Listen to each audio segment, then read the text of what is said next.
Jema. So someone has asked a question about jealousy. How to get rid of jealousy. So people try to do all kinds of things, but we have to go to the root of it.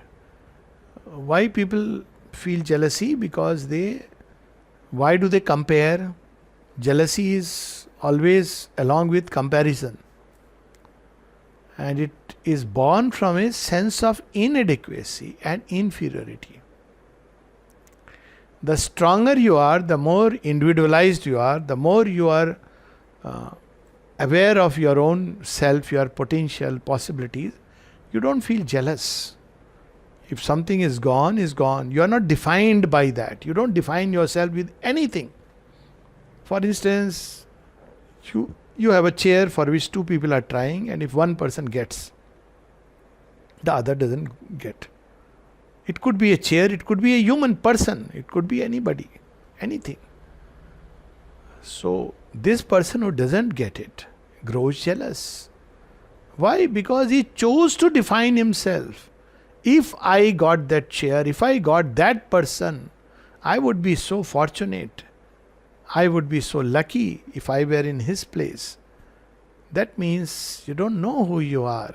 And why this sense comes, ultimately we go to the root. Because we have not discovered who we truly are.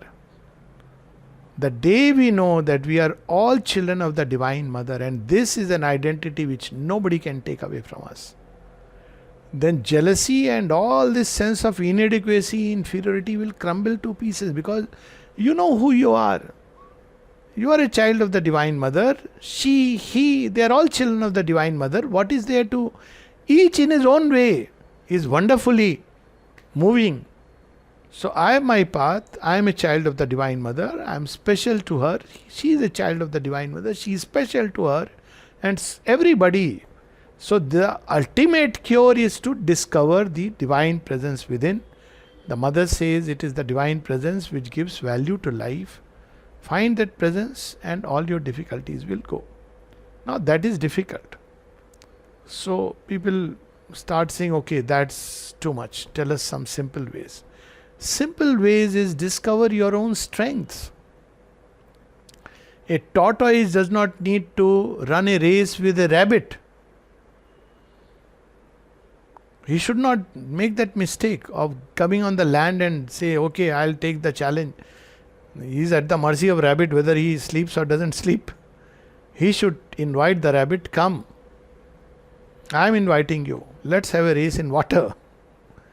So we have to discover what is unique and beautiful and divine about ourselves. Even if we don't use the word divine. And all of us have something very beautiful. And see, the secret of a good leader is he is able to discover the beauty in all his team and different people. Look at how the mother's ministry was conducted. We start seeing fault in X, Y, Z. When she would write to Z, you will feel Z is ultimate. When she would write to X, X will feel ultimate. When she writes to Y, you feel what a lucky. But X, Y and Z are fighting with each other. Because they are comparing. Who is closer to the mother, who is staying closer, but she is able to see. And when you are able to see the beauty in others, you help in bringing out that beauty. And equally when you see the beauty in yourself, you help in bringing out that beauty. And when you discover that you have a unique capacity, let's say somebody may have nothing special. So people ask sometimes, they say there are two things special about one person. I said, इसमें अभाव की विशेषता है. अभाव की विशेषता क्या होती है? When you don't have anything, but you're not craving anything. Something very special. It's very rarity. You don't have anything, but you're not craving anything. Or beauty in simplicity. You don't need to have anything. You are just what you are. Or some people are like a without chal kapat, straight, not straightforward in trying to point out everybody's faults, but just what they are within, that they are outside. So, to each one has to discover. Unfortunately, in society, we value certain things more and we don't value certain things. Like, we value somebody who is successful. That's the problem. So, when somebody succeeds, then we say ki, okay, now there is a comparison. So, Karn is always unhappy because he is comparing himself with Arjun. For Arjun. So, see, this comparison should be replaced by pursuit of excellence, because ambition, jealousies, all of them are cousins, close cousins.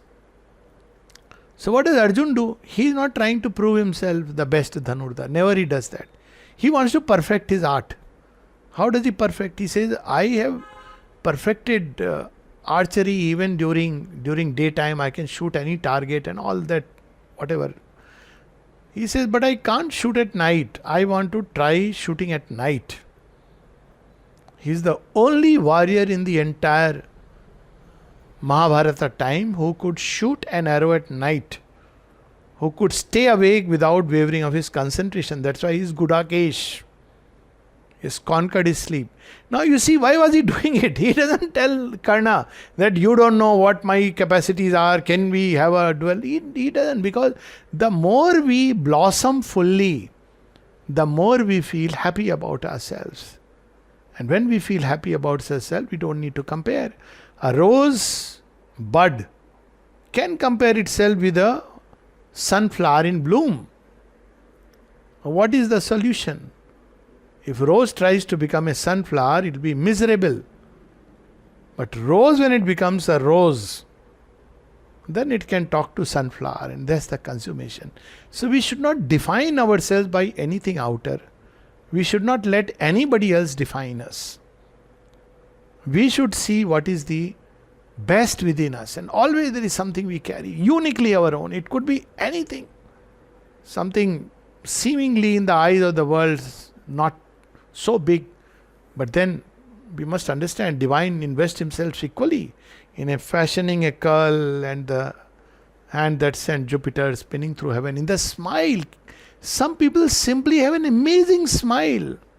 It's so wonderful. You see some of these old ladies in olden times, because they lived a simple, their just smile was infectious. It could be therapeutic. Some people have that. Some love animals. Some are endowed with that great sensitivity about others' feelings, well-being. Everybody has something or the other. Discover that unique thing about yourself, and your jealousy will go. Otherwise, all our life will be comparing with somebody. All our life we'll feel inferior, inadequate. And when we feel inferior, inferiority never goes by compliments. It's a very wrong concept. Somebody may give you a compliment one day, true or false, we don't know, to start with. But even if it is true, after some time you'll stop believing it because you have not discovered it. If you tell a bird, actually you are a rose, so bird will be very happy. But after some time, look itself in the mirror and says, Topi de gaya. So, it will look for somebody else to say the same thing. If somebody by chance says, oh, what kind of life you are here, surrounded by thorns, he will say, see, that fellow was lying. But actually what is required, both of them are true in their own way. What is required is for the bud of the rose to blossom into a rose. Or if you go even before, the stalk full of thorns to bring out the bud and the rose. So discover your own possibility, potential, do a self-study and develop it. That's your beauty, that's your duty, and that's the work God has given us. And when we become what we are meant to become, then we are fulfilled and satisfied. It's an automatic process. When we do what we are meant to do, when we become what we are meant to become. Otherwise we are comparing, and when we are comparing, life is miserable because always somebody will be better. And people may tell us few things. You may look at those who are worse. That doesn't help. This idea that look at those who are worse and feel happy, this is the most stupid doctrine. Why? Because first of all, you are looking at people looking down. Oh, they are worse off than me. Sometime it will give you satisfaction. But if you do this comparison, the next comparison, but so and so is better than me. So and so is what he is meant to be. And so has to be what he or she is meant to be. That, in short, is about jealousy. It stems from inferiority. Inferiority stems from a kind of tamasic ego which doesn't want to put effort. Tamo-rajasic ego. It doesn't want to put an effort for the blossoming. Wants only something ready-made, defined for itself, something outward. But we have to discover our own truth and blossom. Final cure is discovering the divine presence. Then you are Atmarati, Atma Santust. Then you need nothing. You compare with nobody. You are a universal giver. Jai Ma.